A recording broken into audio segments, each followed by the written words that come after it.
Une association juive de Montréal et Québec solidaire unissent leurs voix pour réclamer un cessez-le-feu à Gaza. Heidi, ils interprètent directement les deux paliers de gouvernement. Oui, exactement, Michel. Il faut un cessez-le-feu immédiatement. Ce sont les mots des personnes qui ont pris la parole au cours de cette conférence de presse. C'est notamment Ruba Gazal de Québec solidaire, mais également le porte-parole de l'organisme Voix juive indépendante Montréal. Alors, ce matin, ils ont tous les deux conjointement interpellé le gouvernement canadien, donc le gouvernement de Justin Trudeau, et celui de François Legault pour leur demander de mettre davantage de pression sur l'État d'Israël. Pratiquement, Michel, 14 jours après le début de ce conflit, qui a fait jusqu'ici jusqu'à 4000 morts côté palestinien et jusqu'à 1400 morts côté israélien. Je vous laisse entendre une première réaction, Michel.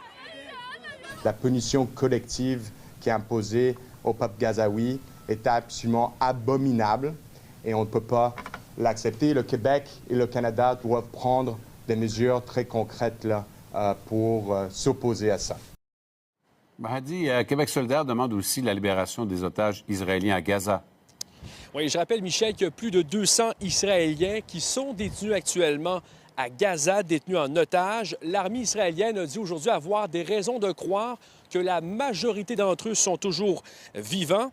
Il ne s'agit pas de choisir le camp palestinien ou encore de choisir le camp israélien. C'est ce que dit Ruba Gazal. Il faut choisir le camp des humains.